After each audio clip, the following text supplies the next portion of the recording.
She remembered the sky when it burned.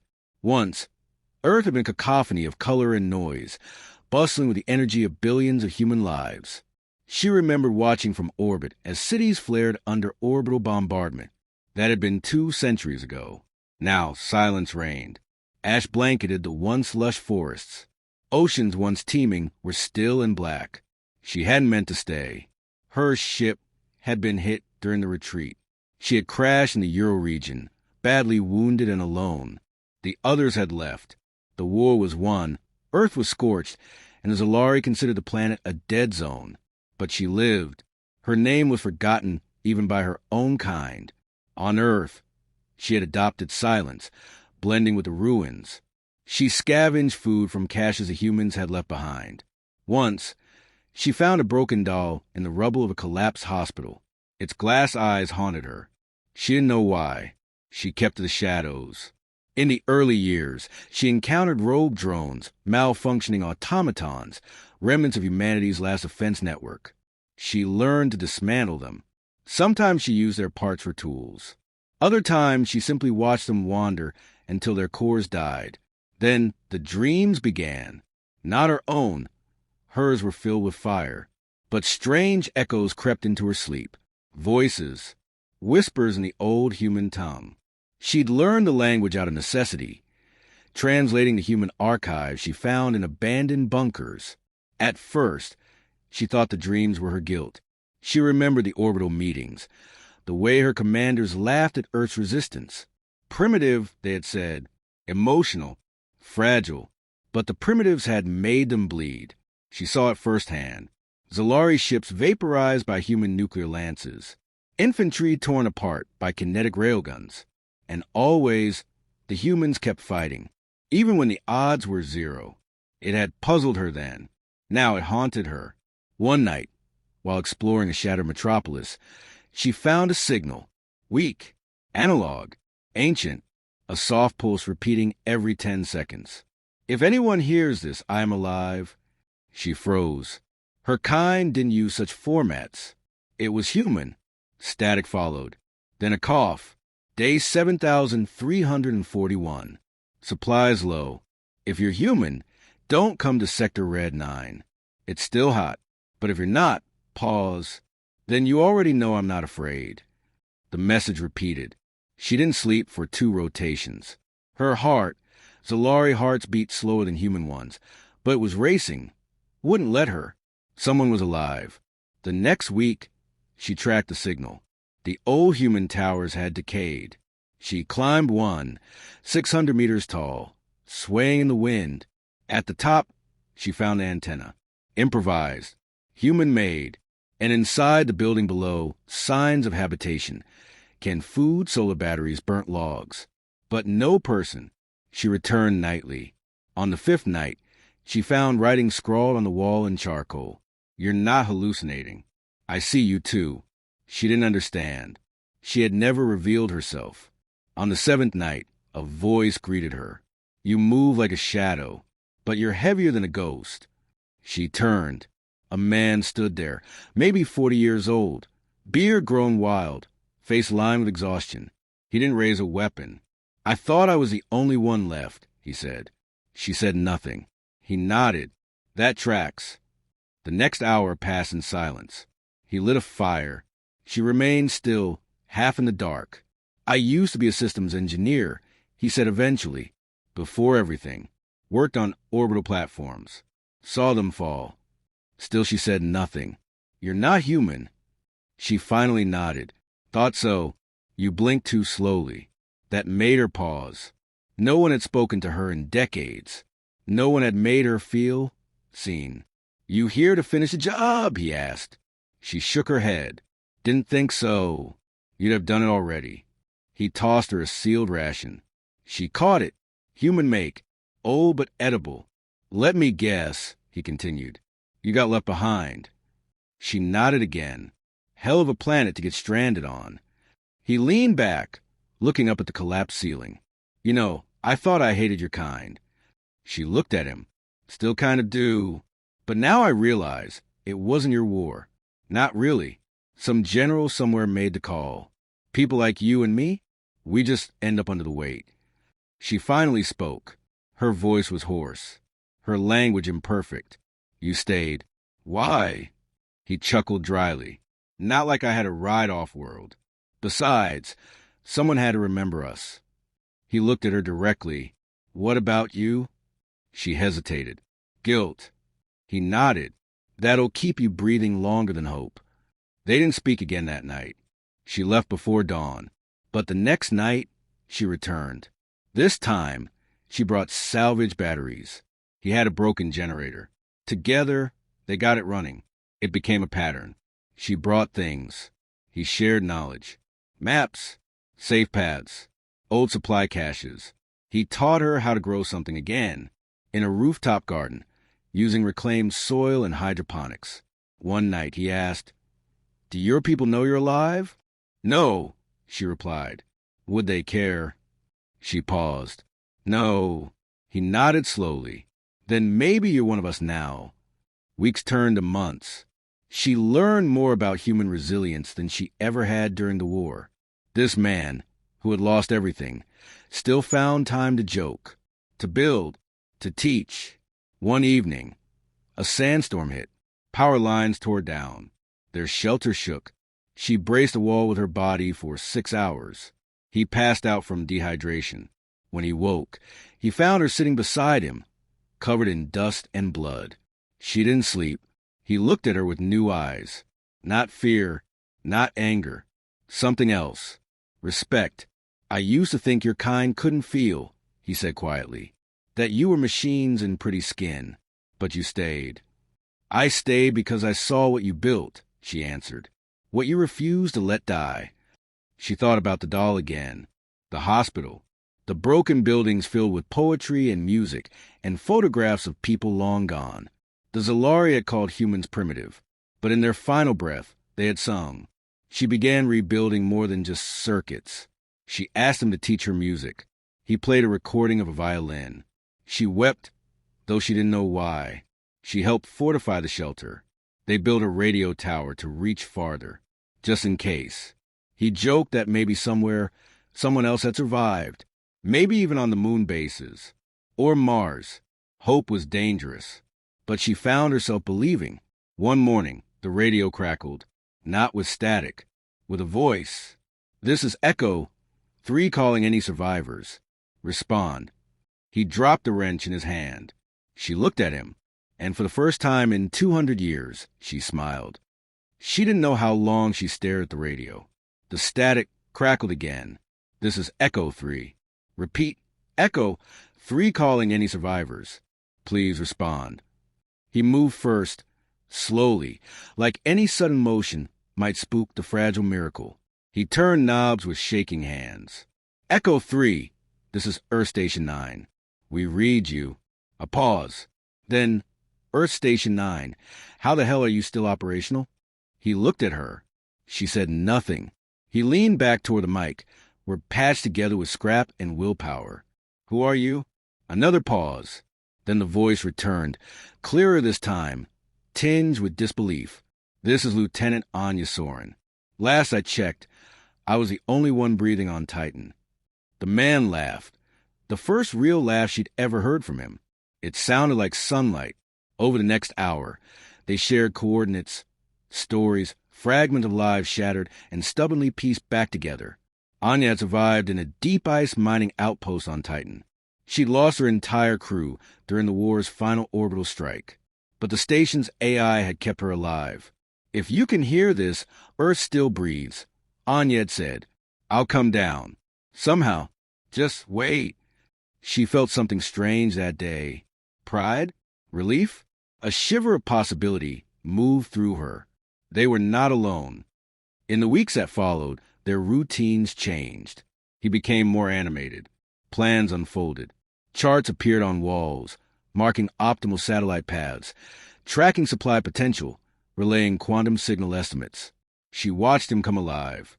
For the first time since the war, she allowed herself to imagine a future not shaped solely by survival. They built a long-range transmitter together, threading cables across ruined rooftops. They scavenged abandoned military bunkers and stripped parts from downed drones.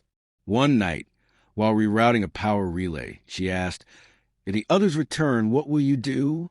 He paused. "You mean humans?" She nodded. He thought for a long time. "Depends on who they are. Some will want to remember. Some will want to forget. And some, they'll just want to make sure it never happens again. And if my kind returns?" He met her gaze. "Then I'll stand between them and this world, even if I stand alone." She believed him. Spring came slowly. Not that the seasons were what they once were, but the ice receded, revealing green shoots beneath cracked concrete. Their rooftop garden bloomed with stubborn life. She found herself changing. She no longer flinched at sudden sounds. Her muscles, once constantly taut, learned to relax. Her voice grew stronger. He began calling her Starfire, after a flower she found growing through a metal vent. "Not because you burned the sky," he explained, "but because you still bloom after it." She accepted the name, though it stirred something painful. Her past returned in dreams. Not of war, but of her childhood, long before she had become a soldier. She remembered the oceans of her homeworld, the songs sung beneath twin moons, her mother's touch. She had forgotten that she had once been something other than a weapon. 6 months after the transmission from Titan, a shuttle appeared. They spotted it first as a silver glint across the scorched sky. It descended in a slow arc, engines flaring red against the ash clouds. She gripped the edge of the watchtower. "You think it's Anya?" he asked. She nodded, but doubt gnawed at her. What if others came? What if her kind had intercepted the signal? They prepared anyway. The shuttle landed in the remnants of a sports stadium. Together, they approached with weapons lowered but ready. The doors hissed open. And there she was, Lieutenant Anya Soren. Pale, lean, her eyes sunken from years of isolation, but unmistakably alive. She stared at them both. First at him, then at her. "You're not human," Anya said. "No," she replied. There was a long pause. "But you stayed?" Anya added quietly. "That means more than bloodlines now." Anya stepped forward. She hugged him like a sibling. Then she turned to her. "You saved him. We saved each other." That night, the three of them shared a fire. Anya told stories of Titan's ghost cities, of surviving off frozen fungus and repurposed mining bots. She had been alone for so long that even her dreams had started speaking in silence. They laughed more that night than in the previous year combined. In the following months, the trio became a unit. They expanded the shelter into a multi-level base. The rooftop garden grew into a greenhouse. Solar towers went up. Drones were reprogrammed to patrol, not hunt. Hope took root, but not all was quiet. One day, the orbital radar flickered. A large object had entered near-Earth orbit. Unmarked, silent, they watched it for hours. "It's not human," Anya muttered. She narrowed her eyes. She recognized the heat signature. A Zolari observation vessel. She said nothing at first. "Starfire?" he asked. "They're scouting. They want to know if Earth can be reclaimed." "By them?" She nodded. Anya stood. "Then we need to make sure they realize it already as Guardians." Over the next days, they activated every dormant system they could find. Orbital mirrors, old satellite reflectors, signal amplifiers. The goal was not to fight, but to broadcast, to be seen. Starfire climbed the highest remaining tower. From there, using her old frequency, she sent a message to the ship above. "This world is not yours anymore. It was never yours to begin with. You left. We stayed. Do not return." There was no reply, but the ship left orbit that night. Anya turned to her. "You just threaten a warship with a radio." "Sometimes," she replied, "a voice is sharper than a blade." They laughed. Even he, quiet and contemplative, joined in. The next morning, they got back to work. The planet wasn't going to rebuild itself. For the first time since the sky had burned, Earth had defenders again. And they weren't alone. Years passed. What began as a fragile trio of survivors evolved into the seed of a new civilization. She stood atop the tower, where she'd once sent that fateful message. Below her, the city, no, the sanctuary, They had rebuilt pulse with life. Gardens cascaded down ruined skyscrapers. Solar drones patrolled the sky. Children laughed in open courtyards. Human children. And Zalari, the first child born of both species, had arrived 2 years ago. A girl with starlit eyes and bronze skin. They had named her Mira, after the first star visible in the new night sky. Starfire had wept the day she held Mira. She had not thought her people could ever give life again. Not here, not with them. But humanity had changed, and so had she. The council had grown, 12 representatives, 6 human, 6 Zalari. Equal votes, equal voices. It hadn't been easy.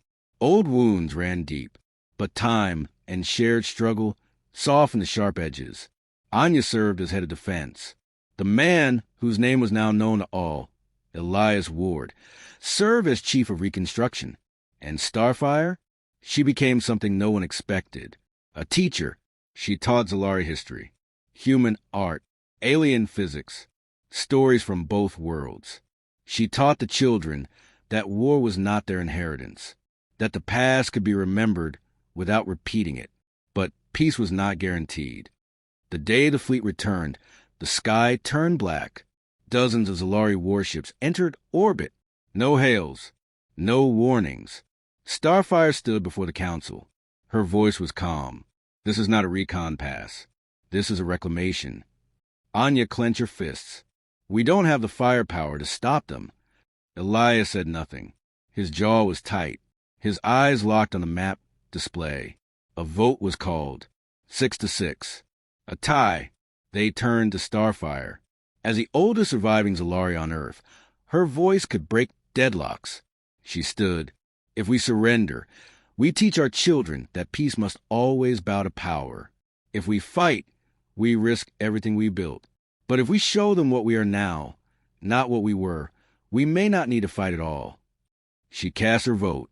They would resist, but not with weapons. A massive transmitter was built on the ruins of the old orbital cannon. They broadcast a signal, not just to the fleet, but across all known channels.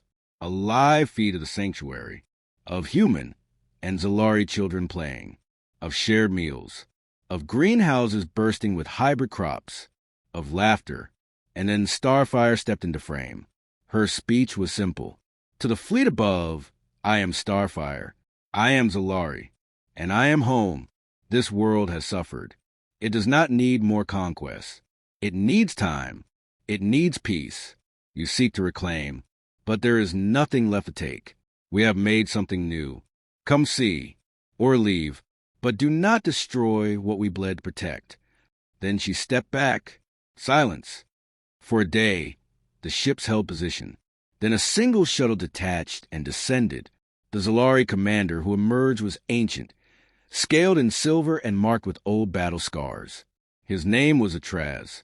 He demanded to see Starfire. She met him at the same tower where it all began. They spoke for hours. Of war, of change, of loss. He had buried his own children in the ashes of the Zalari Civil War. He had believed the humans exterminated their people. Starfire showed him Mira. Your future, she said, is already here, if you have the courage to see it. Atraz returned to his ship. The fleet remained 2 more days. Then it vanished into the stars. Not a shot fired. Peace did not arrive in a single moment, but it grew stronger with each passing season. Zalari ships returned later, this time bearing settlers, not soldiers. Humans came too, from Mars, from Europa, even from rogue colonies long thought lost. They called the place New Earth, not as a replacement, but as a promise. Starfire and Elias grew old together. Not lovers, not always, but something deeper. Comrades, soul-bound by survival, trust, and the fire they rekindled. Anya never left either. She led the Defense Corps until her final days and was buried beneath the first tree planted in the sanctuary. On her tombstone, Starfire carved, she stayed when others ran. She fought when others knelt. She believed when belief was foolish. Decades later, children still ask Starfire why she stayed on Earth. She would smile, because once I came to this planet to end it, and instead, I found its heart. They would laugh or look confused or ask about the war, and she would tell them stories, not of blood, but of healing, of hands reaching across ruin, of voices breaking silence, of the day she was no longer alone. The last alien on Earth had found her place, and now she was no longer the last. End of section 3. 6,000 words total.